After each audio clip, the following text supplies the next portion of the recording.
ಓಂ ನಮಃ ಶಿವಾಯ. ನಮ್ಮ ಚಾನೆಲ್ ವಿಡಿಯೋಗಳ ಹೆಚ್ಚಿನ ಮಾಹಿತಿಗಾಗಿ ಸಬ್ಸ್ಕ್ರೈಬ್ ಬಟನ್ಗೆ ಕ್ಲಿಕ್ ಮಾಡಿ ನಮ್ಮ ಚಾನೆಲ್ಗೆ ಸಬ್ಸ್ಕ್ರೈಬ್ ಮಾಡಿ. ಈ ವಿಡಿಯೋ ಇಷ್ಟವಾದಲ್ಲಿ ಲೈಕ್ ಮಾಡಿ, ಶೇರ್ ಮಾಡಿ ಹಾಗೂ ಕಮೆಂಟ್ ಮಾಡಿ. ವಾಣಿ ಡೇಟು 26/2/2026 ಪ್ರಾತಃ ಮುರಳಿ. ಓಂ ಶಾಂತಿ. ಬಾಪ್ ದಾದ. ಮಧುಬನ. ಮಧುರ ಮಕ್ಕಳೇ, ಸುಖ ಕೊಡುವಂತಹ ಒಬ್ಬ ತಂದೆಯನ್ನು ನೆನಪು ಮಾಡಿ ಈ ಸ್ವಲ್ಪ ಸಮಯದಲ್ಲಿ ಯೋಗ ಬಲವನ್ನು ಜಮಾ ಮಾಡಿಕೊಳ್ಳಿ. ಅದು ಅಂತಿಮದಲ್ಲಿ ಬಹಳ ಕೆಲಸಕ್ಕೆ ಬರುವುದು. ಪ್ರಶ್ನೆ: ಬೇಹದ್ದಿನ ವೈರಾಗಿ ಮಕ್ಕಳಾದ ನಿಮಗೆ ಯಾವ ಸ್ಮೃತಿ ಸದಾ ಇರಬೇಕು? ಉತ್ತರ: ನಮ್ಮದು ಇದು ಪತಿತ ವಸ್ತ್ರವಾಗಿದೆ. ಇದನ್ನು ಬಿಟ್ಟು ಮರಳಿ ಮನೆಗೆ ಹೋಗಬೇಕಾಗಿದೆ. ಈ ಸ್ಮೃತಿ ಸದಾ ಇರಲಿ. ತಂದೆ ಮತ್ತು ಆಸ್ತಿಯ ನೆನಪಿರಲಿ. ಮತ್ತೇನು ನೆನಪಿಗೆ ಬರಬಾರದು. ಇದು ಬೇಹದ್ದಿನ ವೈರಾಗ್ಯವಾಗಿದೆ. ಕರ್ಮ ಮಾಡುತ್ತಾ ನೆನಪಿನಲ್ಲಿ ಇರುವ ಅಂತಹ ಪುರುಷಾರ್ಥ ಮಾಡಬೇಕು. ತಲೆಯ ಮೇಲಿರುವ ಎಲ್ಲ ಪಾಪಗಳ ಹೊರೆಯು ಇಳಿಯಲಿ. ಆತ್ಮವು ತಮೋ ಪ್ರಧಾನ ಸತೋ ಪ್ರಧಾನವಾಗಲಿ. ಓಂ ಶಾಂತಿ. ತಂದೆಯು ಮಕ್ಕಳಿಗೆ ಪ್ರತಿನಿತ್ಯವೂ ಬಹಳ ಸಹಜ ಮಾತುಗಳನ್ನು ತಿಳಿಸುತ್ತಾರೆ. ಇದು ಈಶ್ವರೀಯ ಪಾಠಶಾಲೆಯಾಗಿದೆ. ಅವಶ್ಯವಾಗಿ ಗೀತೆಯಲ್ಲಿಯೂ ಸಹ ಹೇಳುತ್ತಾರೆ, ಭಗವಾನ್ ವಾಚ್ಯ. ಭಗವಂತ ತಂದೆಯು ಎಲ್ಲರಿಗೆ ಒಬ್ಬರೇ ಆಗಿದ್ದಾರೆ. ಎಲ್ಲರೂ ಭಗವಂತರಾಗಲು ಸಾಧ್ಯವಿಲ್ಲ. ಎಲ್ಲರೂ ಒಬ್ಬ ತಂದೆಯ ಮಕ್ಕಳಾಗುವರು ಅಂದಾಗ ಇದು ಖಂಡಿತ ಬುದ್ಧಿಯಲ್ಲಿ ಬರಬೇಕು. ತಂದೆಯು ಸ್ವರ್ಗ, ಹೊಸ ಪ್ರಪಂಚದ ಸ್ಥಾಪನೆ ಮಾಡುವವರಾಗಿದ್ದಾರೆ. ಆ ತಂದೆಯಿಂದ ನಮಗೆ ಸ್ವರ್ಗದ ಆಸ್ತಿಯು ಖಂಡಿತ ಸಿಕ್ಕಿರಬೇಕು. ಭಾರತದಲ್ಲಿಯೂ ಶಿವ ಜಯಂತಿಯ ಗಾಯನವಿದೆ. ಆದರೆ ಹೇಗೆ ಶಿವ ಜಯಂತಿ ಆಗುತ್ತದೆ ಎಂಬುದನ್ನು ತಂದೆ ಬಂದು ತಿಳಿಸುತ್ತಾರೆ. ತಂದೆಯು ಕಲ್ಪದ ಸಂಗಮ ಯುಗದಲ್ಲಿ ಬರುತ್ತಾರೆ.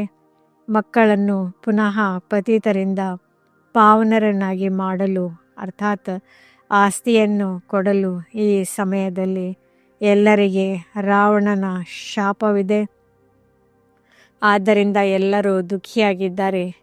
ಈಗ ಕಲಿಯುಗಿ ಹಳೆಯ ಪ್ರಪಂಚವಾಗಿದೆ. ಇದನ್ನು ಸದಾ ನೆನಪಿಟ್ಟುಕೊಳ್ಳಿ. ನಾವು ಬ್ರಹ್ಮ ಮುಖವಂಶಾವಳಿ ಬ್ರಾಹ್ಮಣರಾಗಿದ್ದೇವೆ. ಯಾರೆಲ್ಲ ತಮ್ಮನ್ನು ಬ್ರಹ್ಮ ಕುಮಾರ ಕುಮಾರಿಯರೆಂದು ತಿಳಿದುಕೊಳ್ಳುವರೋ ಅವರಿಗೆ ಇದನ್ನು ಖಂಡಿತ ತಿಳಿಸಬೇಕು.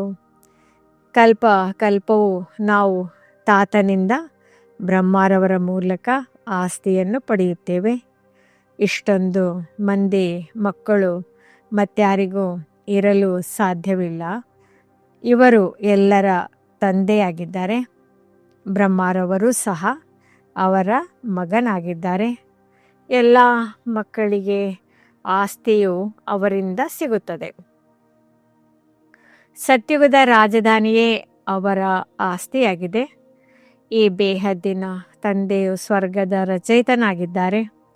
ಅಂದಮೇಲೆ ಅವಶ್ಯವಾಗಿ ನಮಗೆ ಸ್ವರ್ಗದ ರಾಜ್ಯಭಾಗ್ಯವಿರಬೇಕು. ಆದರೆ ಇದನ್ನು ಮರೆತು ಬಿಟ್ಟಿದ್ದಾರೆ. ನಮಗೆ ಸ್ವರ್ಗದ ರಾಜ್ಯಭಾಗ್ಯವಿತ್ತು. ಆದರೆ ನಿರಾಕಾರ ತಂದೆಯು ಹೇಗೆ ಕೊಡುತ್ತಾರೆ? ಅವಶ್ಯವಾಗಿ ಅವರು ಬ್ರಹ್ಮರವರ ಮೂಲಕವೇ ಕೊಡುತ್ತಾರೆ. ಭಾರತದಲ್ಲಿ ಇವರ ರಾಜ್ಯವಿತ್ತು. ಈಗ ಕಲ್ಪದ ಸಂಗಮವಾಗಿದೆ. ಸಂಗಮದಲ್ಲಿ ಬ್ರಹ್ಮನಿದ್ದಾರೆ. ಆದ್ದರಿಂದಲೇ ಬ್ರಹ್ಮಕುಮಾರ ಕುಮಾರಿಯರೆಂದು ಕರೆಸಿಕೊಳ್ಳುತ್ತೀರಿ. ಇದರಲ್ಲಿ ಯಾವುದೇ ಅಂಧಶ್ರದ್ಧೆಯ ಮಾತಿಲ್ಲ. ಇದು ತಂದೆಯ ರಚನೆಯಾಗಿದೆ. ನಾವು ಬ್ರಹ್ಮಕುಮಾರ ಕುಮಾರಿಯರಾಗಿದ್ದೇವೆ. ಬ್ರಹ್ಮರವರು ಶಿವತಂದೆಯ ಮಗನಾಗಿದ್ದಾರೆ. ನಮಗೆ ಶಿವತಂದೆಯಿಂದ ಪುನಃ ಸ್ವರ್ಗದ ಆಸ್ತಿಯು ಸಿಗುತ್ತಿದೆ. ಮೊದಲು ಸಿಕ್ಕಿತು, ಅದಕ್ಕೆ 5,000 ವರ್ಷಗಳಾಯಿತು. ನಾವು ದೇವಿ ದೇವತಾ ಧರ್ಮದವರಾಗಿದ್ದೇವೆ. ಕೊನೆಯವರೆಗೂ ವೃದ್ಧಿಯಾಗುತ್ತಿರುತ್ತದೆ. ಹೇಗೆ ಕ್ರಿಸ್ತನು ಬಂದನು, ಕ್ರಿಶ್ಚಿಯನ್ ಧರ್ಮವು ಇಲ್ಲಿಯವರೆಗೂ ಇದೆ, ವೃದ್ಧಿ ಹೊಂದುತ್ತಿರುತ್ತದೆ. ಕ್ರಿಸ್ತನ ಮೂಲಕ ನಾವು ಕ್ರಿಶ್ಚಿಯನ್ನರಾದೆವು ಎಂದು ಅವರಿಗೆ ತಿಳಿದಿದೆ. ಇಂದಿಗೆ 2,000 ವರ್ಷಗಳ ಮೊದಲು ಕ್ರಿಸ್ತನು ಎಂದು ಹೇಳುತ್ತೀರಿ ಅಂದಾಗ ತಂದೆಯು ಬಂದು ನೀವು ಏನು ಹೇಳುತ್ತಿದ್ದೀರಿ ಎಂಬುದನ್ನು ನೆನಪು ತರಿಸುತ್ತಾರೆ. ನೀವು ತಿಳಿದುಕೊಂಡಿದ್ದೀರಿ, ನೀವೇ ಬ್ರಹ್ಮಕುಮಾರ ಕುಮಾರಿಯರೆಂದು ಕರೆಸಿಕೊಳ್ಳುತ್ತೀರಿ. ಮನುಷ್ಯರು ಎಷ್ಟು ಕಲ್ಲು ಬುದ್ಧಿಯವರಾಗಿದ್ದಾರೆ. ಅವರಿಗೆ ಈ ಬಿಕೆಗಳು ಯಾರು, ಈ ಮಮ್ಮ ಬಾಬಾ ಯಾರು ಎಂಬುದನ್ನು ಸಹ ತಿಳಿದುಕೊಂಡಿಲ್ಲ. ಇವರು ಯಾವುದೇ ಸಾಧು ಸಂತ ಅಲ್ಲ. ಸಾಧು ಸನ್ಯಾಸಿಗಳಿಗೆ ಗುರುಗಳೆಂದು ಹೇಳುತ್ತಾರೆಯೇ ಹೊರತು ಮಾತಾ ಪಿತರೆಂದು ಹೇಳುವುದಿಲ್ಲ. ಈ ತಂದೆಯಂತೂ ಬಂದು ದೈವಿ ಧರ್ಮದ ರಾಜ್ಯವನ್ನು ಸ್ಥಾಪನೆ ಮಾಡುತ್ತಾರೆ. ಇಲ್ಲಿ ಈ ಲಕ್ಷ್ಮೀ ನಾರಾಯಣ ರಾಜರಾಣಿಯು ರಾಜ್ಯ ಮಾಡುತ್ತಿದ್ದರು. ಮೊದಲು ಪವಿತ್ರರಾಗಿದ್ದರು, ನಂತರ ಅಪವಿತ್ರರಾಗುತ್ತಾರೆ. ಯಾರು ಪೂಜ್ಯರಾಗಿದ್ದರೋ ಅವರು ಮತ್ತೆ 84 ಜನ್ಮಗಳನ್ನು ತೆಗೆದುಕೊಳ್ಳುತ್ತಾರೆ.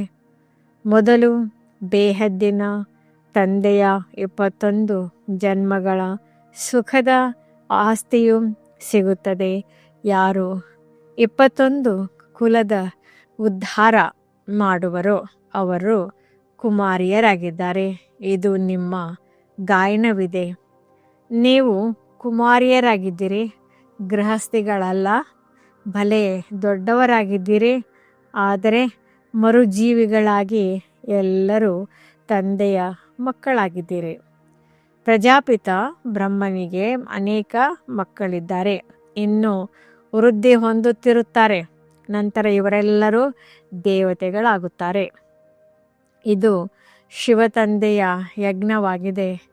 ಇದಕ್ಕೆ ರಾಜಸ್ವ ಯಜ್ಞ, ಸ್ವರಾಜ್ಯ ಪಡೆಯುವ ಯಜ್ಞವೆಂದು ಹೇಳಲಾಗುತ್ತದೆ.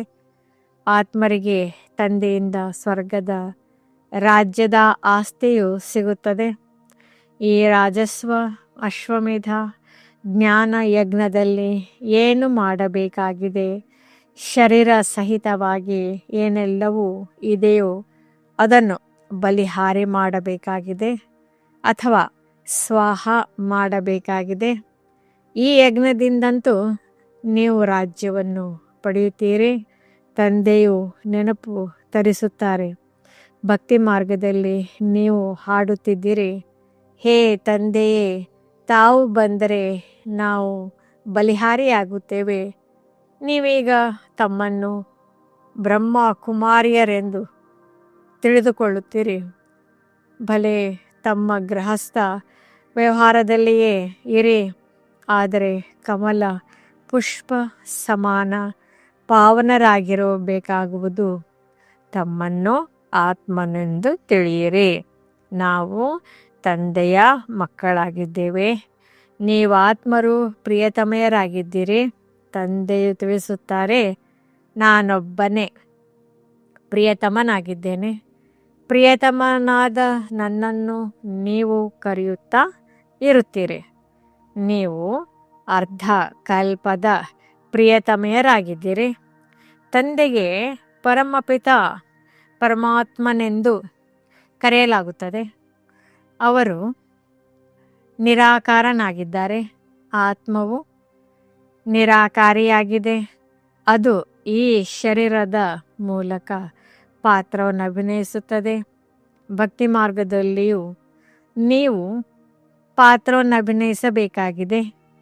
ಭಕ್ತಿ ಎಂದರೆ ರಾತ್ರಿಯಾಗಿದೆ, ಅಂಧಕಾರದಲ್ಲಿ ಮನುಷ್ಯರು ಮೋಸ ಹೋಗುತ್ತಾರೆ.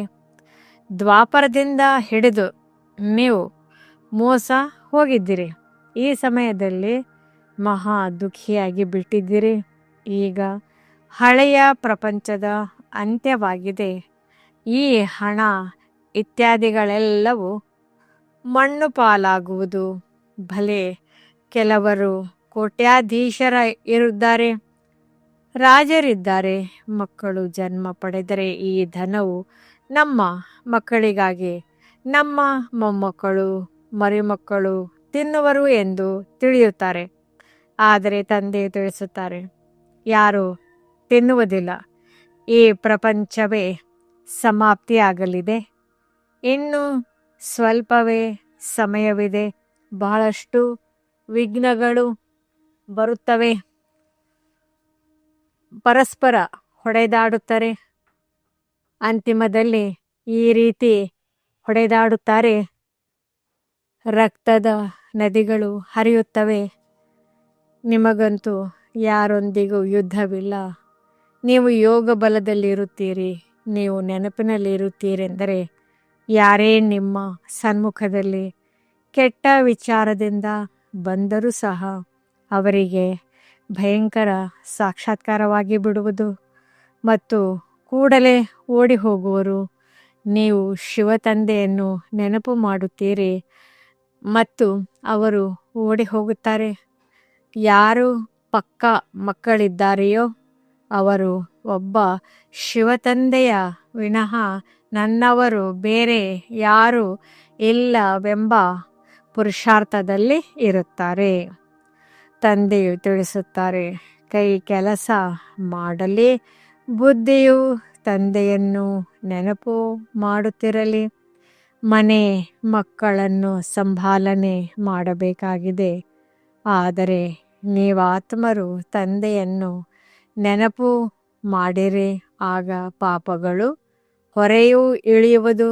ಕೇವಲ ನನ್ನನ್ನು ನೆನಪು ಮಾಡಿದರೆ ನೀವು ತಮೋ ಪ್ರಧಾನರಿಂದ ಸತೋ ಪ್ರಧಾನರಾಗಿ ಬಿಡುತ್ತೀರಿ. ಆದರೆ ನಂಬರ್ 1 ಪುರುಷಾರ್ಥದ ಅನುಸಾರ ನಂತರ ಎಲ್ಲರೂ ಈ ಶರೀರವನ್ನು ಬಿಡುತ್ತೀರಿ. ತಂದೆಯು ಎಲ್ಲ ಆತ್ಮರನ್ನು ಸೊಳ್ಳೆಗಳ ಉಪಾಧಿಯಲ್ಲಿ ಕರೆದುಕೊಂಡು ಹೋಗುತ್ತಾರೆ. ಉಳಿದಂತೆ ಇಡೀ ಪ್ರಪಂಚವು ಶಿಕ್ಷೆಗಳನ್ನು ಅನುಭವಿಸುವುದು. ಭಾರತದಲ್ಲಿ ಕೆಲವರು ಮಾತ್ರವೇ ಉಳಿಯುತ್ತಾರೆ. ಅದಕ್ಕಾಗಿಯೇ ಈ ಮಹಾಭಾರತ ಯುದ್ಧವಿದೆ. ಇಲ್ಲಂತೂ ಬಹಳ ವೃದ್ಧಿಯಾಗುವುದು. ಪ್ರದರ್ಶನೆ, ಪ್ರೊಜೆಕ್ಟರ್ ಇತ್ಯಾದಿಗಳ ಮೂಲಕ ಎಷ್ಟೊಂದು ಮಂದಿ ಕೇಳುತ್ತಾರೆ.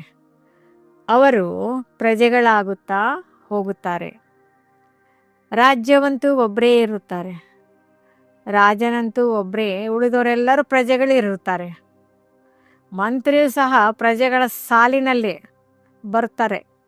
ಅನೇಕರು ಪ್ರಜೆಗಳು ಆಗುತ್ತಾರೆ.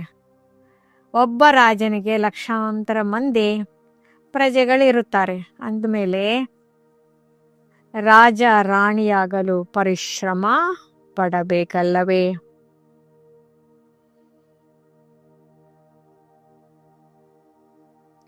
ತಂದೆ ತಿಳಿಸುತ್ತಾರೆ, ಮಕ್ಕಳೇ, ಎಲ್ಲವನ್ನು ಮಾಡುತ್ತಾ ನಿರಂತರ ನನ್ನನ್ನು ನೆನಪು ಮಾಡಿ. ಹೇಗೆ ಪ್ರಿಯತಮೆಯರಿರುತ್ತಾರೆ, ಅವರಿಗೆ ಎಷ್ಟೊಂದು ದೈಹಿಕ ಪ್ರೀತಿ ಇರುತ್ತದೆ. ನೀವು ಮಕ್ಕಳು ಈ ಸಮಯದ ಪ್ರಿಯತಮೆಯರಾಗಿದ್ದೀರಿ. ನೀವು ಪ್ರಿಯತಮನನ್ನು ಬಂದಿದ್ದಾರೆ, ನಿಮಗೆ ಓದಿಸುತ್ತಿದ್ದಾರೆ. ಓದುತ್ತಾ ನೀವು ದೇವತೆಗಳಾಗಿ ಬಿಡುತ್ತೀರಿ. ನೆನಪಿನಿಂದ ವಿಕರ್ಮಗಳು ವಿನಾಶವಾಗುತ್ತವೆ ಮತ್ತು ನೀವು ಸದಾ ನಿರೋಗಿಗಳಾಗಿ ಬಿಡುತ್ತೀರಿ. ಮತ್ತೆ 84 ಜನ್ಮಗಳ ಚಕ್ರವನ್ನು ನೆನಪು ಮಾಡಬೇಕಾಗಿದೆ. ಸತ್ಯಯುಗದಲ್ಲಿ ಇಷ್ಟು ಜನ್ಮಗಳು, ತ್ರೇತಾದಲ್ಲಿ ಇಷ್ಟು ಜನ್ಮಗಳು. ನಾವು ದೇವಿ ದೇವತಾ ಧರ್ಮದವರು, ಪೂರ್ಣ 84 ಜನ್ಮಗಳು ಚಕ್ರವನ್ನು ಸುತ್ತಿದ್ದೇವೆ. ಮುಂದೆ ಹೋದಂತೆ ನೀವು ಬಹಳ ವೃದ್ಧಿ ಹೊಂದುತ್ತೀರಿ. ನಿಮ್ಮ ಸೇವಾ ಕೇಂದ್ರಗಳು ಸಾವಿರಾರು ಅಂದಾಜಿನಲ್ಲಿ ಸ್ಥಾಪನೆ ಆಗುತ್ತವೆ. ಗಲ್ಲಿ ಗಲ್ಲಿಯಲ್ಲಿ ತಿಳಿಸುತ್ತಾ ಇರುತ್ತಾರೆ, ಕೇವಲ ತಂದೆ ಮತ್ತು ಆಸ್ತಿಯನ್ನು ನೆನಪು ಮಾಡಿ ಈಗ ಮನೆಗೆ ಹಿಂತಿರುಗಿ ನಡೆಯಿರಿ. ಇದಂತೂ ಚೀಚಿ ವಸ್ತ್ರವಾಗಿದೆ. ಇದು ಬೇಹದ್ದಿನ ವೈರಾಗ್ಯವಾಗಿದೆ. ಸನ್ಯಾಸಿಗಳಂತೂ ಕೇವಲ ಹದ್ದಿನ ಮನೆ ಮಠವನ್ನು ಬಿಟ್ಟು ಬಿಡುತ್ತಾರೆ. ಅವರು ಹಠಯೋಗಿಗಳಾಗಿದ್ದಾರೆ. ರಾಜಯೋಗವನ್ನು ಕಲಿಸಲು ಸಾಧ್ಯವಿಲ್ಲ. ಈ ಭಕ್ತಿಯು ಸಹ ಅನಾದಿಯಾಗಿದೆ ಎಂದು ಹೇಳುತ್ತಾರೆ. ಆದರೆ ತಂದೆ ತಿಳಿಸುತ್ತಾರೆ, ಈ ಭಕ್ತಿಯು ದ್ವಾಪರದಿಂದ ಆರಂಭವಾಗುತ್ತದೆ. 84 ಪೀಳಿಗೆಗಳಲ್ಲಿ ಬಂದು ನೀವೀಗ ತಮೋ ಪ್ರಧಾನರಾಗಿದ್ದೀರಿ. ನೀವೇ ದೇವಿ ದೇವತೆಗಳಾಗಿದ್ದೀರಿ. ನಾವೇ ಕ್ರಿಶ್ಚಿಯನರಾಗಿದ್ದೆವು ಎಂದು ಕ್ರಿಶ್ಚಿಯನ್ನರು ಹೇಳುತ್ತಾರೆ. ಹಾಗೆಯೇ ನಾವು ಸತ್ಯಯುಗದಲ್ಲಿದ್ದೆವು. ತಂದೆಯು ದೇವಿ ದೇವತಾ ಧರ್ಮವನ್ನು ಸ್ಥಾಪನೆ ಮಾಡಿದ್ದರು. ಯಾರು ಲಕ್ಷ್ಮೀನಾರಾಯಣರಾಗಿದ್ದರೋ ಅವರಿಂದ ಬ್ರಾಹ್ಮಣರಾಗಿದ್ದೇವೆ ಎಂದು ಅವರೀಗ ಬ್ರಾಹ್ಮಣರೇ ಆಗಿದ್ದಾರೆಂದು ನೀವೀಗ ತಿಳಿದುಕೊಂಡಿದ್ದೀರಿ. ಸತ್ಯಯುಗದಲ್ಲಿ ಒಬ್ಬರೇ ರಾಜ ರಾಣಿ ಇದ್ದರು. ಒಂದು ಭಾಷೆ ಇತ್ತು. ಇದನ್ನು ಸಹ ಮಕ್ಕಳು ಸಾಕ್ಷಾತ್ಕಾರದಲ್ಲಿ ನೋಡಿದ್ದೀರಿ. ನೀವೆಲ್ಲರೂ ಆದಿ ಸನಾತನ ಧರ್ಮದವರಾಗಿದ್ದೀರಿ. ನೀವೇ 84 ಜನ್ಮಗಳನ್ನು ತೆಗೆದುಕೊಳ್ಳುತ್ತೀರಿ. ಆತ್ಮವು ನಿರ್ಲೇಪವಾಗಿದೆ ಹಾಗೂ ಈಶ್ವರನು ಸರ್ವವ್ಯಾಪಿಯಾಗಿದ್ದಾರೆಂದು ಅವರು ಹೇಳುತ್ತಾರೆ. ಆದರೆ ಇದು ತಪ್ಪಾಗಿದೆ. ಎಲ್ಲರಲ್ಲಿ ಆತ್ಮವಿದೆ ಅಂದಮೇಲೆ ನಮ್ಮಲ್ಲಿ ಪರಮಾತ್ಮನಿದ್ದಾರೆಂದು ಹೇಗೆ ಹೇಳುತ್ತೀರಿ? ಆ ರೀತಿ ಇದ್ದಿದ್ದೇ ಆದರೆ ಎಲ್ಲರೂ ತಂದೆಯರಾಗಿ ಬಿಡುವರು. ಮನುಷ್ಯರು ಎಷ್ಟೊಂದು ತಮೋ ಪ್ರಧಾನರಾಗಿ ಬಿಟ್ಟಿದ್ದಾರೆ. ಮೊದಲು ಏನು ಕೇಳುತ್ತಿದ್ದರೋ ಅದನ್ನೇ ನಂಬಿಬಿಡುತ್ತಿದ್ದೀರಿ. ಈಗ ತಂದೆಯು ಬಂದು ಸತ್ಯವನ್ನು ತಿಳಿಸುತ್ತಾರೆ. ನಿಮಗೆ ಜ್ಞಾನದ 3ನೇ ನೇತ್ರವನ್ನು ಕೊಡುತ್ತಾರೆ. ಇದರಿಂದ ನೀವು ಸೃಷ್ಟಿಯ ಆದಿ ಮಧ್ಯ ಅಂತ್ಯವನ್ನು ತಿಳಿದುಕೊಂಡಿದ್ದೀರಿ. ಅಮರ ಕಥೆಯು ಇದಾಗಿದೆ. ಬಾಕಿ ಸೂಕ್ಷ್ಮತನದಲ್ಲಿ ಕಥೆ ಇತ್ಯಾದಿಗಳಿಲ್ಲ. ಇದೆಲ್ಲವೂ ಭಕ್ತಿ ಮಾರ್ಗದ ಮಾತುಗಳಾಗಿವೆ. ನೀವು ಅಮರರಾಗುವುದಕ್ಕಾಗಿ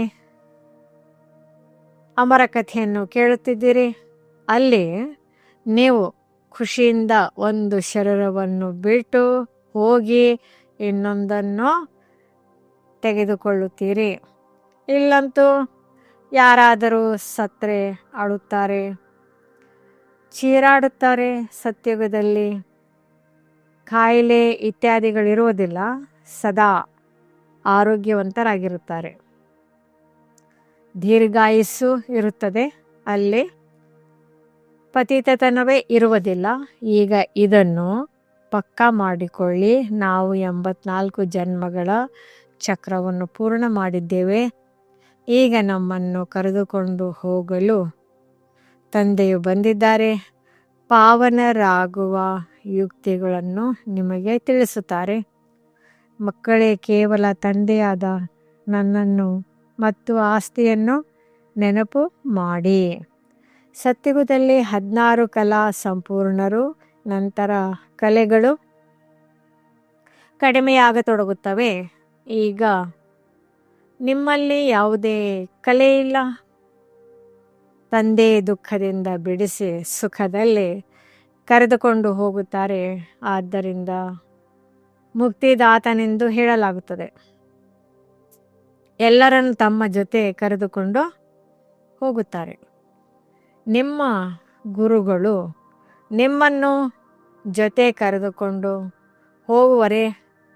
ಆ ಗುರುಗಳಂತೂ ಹೊರಟು ಹೋದರೆ ಅವರ ಶಿಷ್ಯರು ಅವರ ಸ್ಥಾನದಲ್ಲಿ ಕುಳಿತುಕೊಳ್ಳುತ್ತಾರೆ. ಮತ್ತು ಶಿಷ್ಯರಲ್ಲಿ ಬಹಳ ಗಡಿಬಿಡಿಯಾಗುತ್ತದೆ. ಸ್ಥಾನಕ್ಕಾಗಿ ಪರಸ್ಪರ ಹೊಡೆದಾಡುತ್ತಾರೆ. ತಂದೆಯು ತಿಳಿಸುತ್ತಾರೆ, ನಾನು ನೀವು ಆತ್ಮರನ್ನು ಜೊತೆ ಕರೆದುಕೊಂಡು ಹೋಗುತ್ತೇನೆ. ನೀವು ಸಂಪೂರ್ಣರಾಗದಿದ್ದರೆ ಶಿಕ್ಷೆಗಳನ್ನು ಅನುಭವಿಸುವಿರಿ ಮತ್ತು ಪದವಿ ಭ್ರಷ್ಟವಾಗುವುದು. ಇಲ್ಲಿ ರಾಜಧಾನಿಯು ಸ್ಥಾಪನೆಯಾಗುತ್ತಿದೆ. ಒಳ್ಳೆಯದು. ಮಧುರಾತಿ ಮಧುರ ಅಗಲಿ ಹೋಗಿ ಮರಳಿ ಸಿಕ್ಕಿರುವ ಮಕ್ಕಳ ಪ್ರತಿ ಮಾತಾ ಪಿತಾ ಬಾಬ್ದಾದರವರ ನೆನಪು, ಪ್ರೀತಿ ಹಾಗೂ ಸುಪ್ರಭಾತ. ಆತ್ಮಿಕ ಮಕ್ಕಳಿಗೆ ಆತ್ಮಿಕ ತಂದೆಯ ನಮಸ್ತೆ. ಧಾರಣೆಗಾಗಿ ಮುಖ್ಯ ಸಾರ.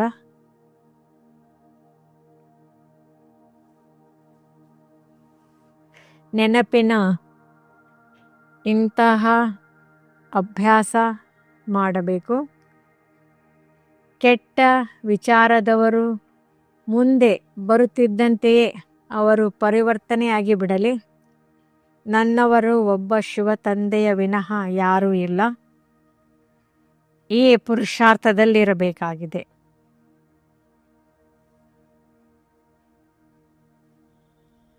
ಸ್ವರಾಜ್ಯವನ್ನು ಪಡೆಯುವುದಕ್ಕಾಗಿ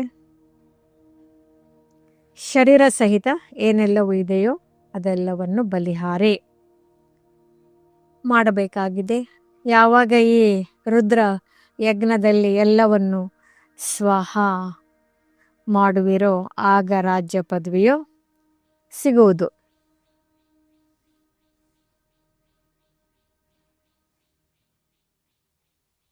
ವರದಾನ: ಸಹನಾಶಕ್ತಿಯ ವಿಶೇಷತೆಯ ಮೂಲಕ ಅನ್ಯರ ಸಂಸ್ಕಾರಗಳನ್ನು ಪರಿವರ್ತನೆ ಮಾಡುವಂತಹ ದೃಢ ಸಂಕಲ್ಪಧಾರಿ ಭವ. ಹೇಗೆ ಬ್ರಹ್ಮ ತಂದೆಯು ಜ್ಞಾನಿ ಹಾಗೂ ಅಜ್ಞಾನಿ ಆತ್ಮರ ಮೂಲಕ ಆಗಿರುವ ಟೀಕೆಯನ್ನು ಸಹನೆ ಮಾಡುತ್ತಾ ಅದನ್ನು ಪರಿವರ್ತನೆ ಮಾಡಿಬಿಟ್ರು, ಹಾಗಾದರೆ ಫಾಲೋ ಫಾದರ್ ಮಾಡಿರಿ. ಇದಕ್ಕಾಗಿ ಕೇವಲ ತಮ್ಮ ಸಂಕಲ್ಪಗಳಲ್ಲಿ ದೃಢತೆಯನ್ನು ಧಾರಣೆ ಮಾಡಿಕೊಳ್ಳಿರಿ. ಇದು ಎಲ್ಲಿಯವರೆಗೆ ಆಗುತ್ತದೆ ಎಂದು ಯೋಚಿಸಬಾರದು. ಕೇವಲ ಮೊದಲು ಸ್ವಲ್ಪ ಹೇಗಾಗುವುದು, ಎಲ್ಲಿಯವರೆಗೆ ಸಹನೆ ಮಾಡುತ್ತೇವೆಯೋ ಎಂದೆನಿಸುತ್ತದೆ. ಆದರೆ ಒಂದು ವೇಳೆ ತಮಗಾಗಿ ಯಾರೇನಾದರೂ ಮಾತನಾಡುತ್ತಾರೆ ಎಂದರೂ ಸಹ ತಾವು ಶಾಂತವಾಗಿರಿ. ಸಹನೆ ಮಾಡಿಕೊಳ್ಳುತ್ತೀರೆಂದರೆ ಅವರು ಸಹ ಬದಲಾಗಿ ಬಿಡುವರು. ಇದರಲ್ಲಿ ಕೇವಲ ಹೃದಯ ವಿಧೀರ್ಣರು ಆಗಬಾರದು. ಸ್ಲೋಗನ್: ಸಂಗಮದಲ್ಲಿ ಸಹನೆ ಮಾಡುವುದು, ಬಾಗುವುದು ಇದೇ ಅತಿ ಶ್ರೇಷ್ಠವಾದ ಮಹಾನತೆ ಆಗಿದೆ.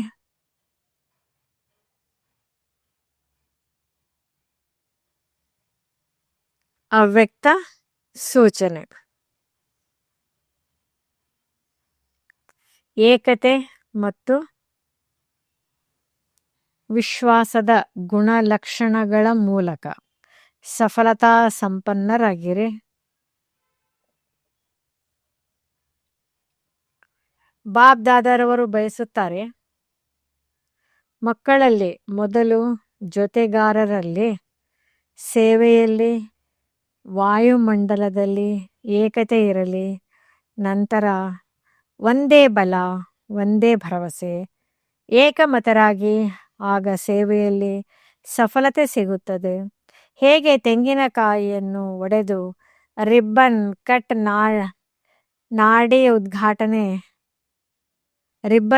ಮಾಡಿ ಉದ್ಘಾಟನೆ ಮಾಡುತ್ತೀರಿ, ಹಾಗೆ ಏಕಮತ, ಒಂದೇ ಬಲ, ಒಂದೇ ಭರವಸೆ ಮತ್ತು ಏಕತೆಯ ರಿಬ್ಬನ್ ಕಟ್ ಮಾಡಿ ಮತ್ತು ನಂತರ ಸರ್ವರ ಸಂತುಷ್ಟತೆ ಪ್ರಸನ್ನತೆ ತೆಂಗಿನಕಾಯಿಯನ್ನು ಒಡೆಯಿರಿ. ಈ ನೀರು ಧರಣಿಯಲ್ಲಿ ಹಾಕಿ ನಂತರ ನೋಡಿ ಸಫಲತೆ ಎಷ್ಟಾಗುತ್ತದೆ ಎಂದು. ಓಂ ಶಾಂತಿ.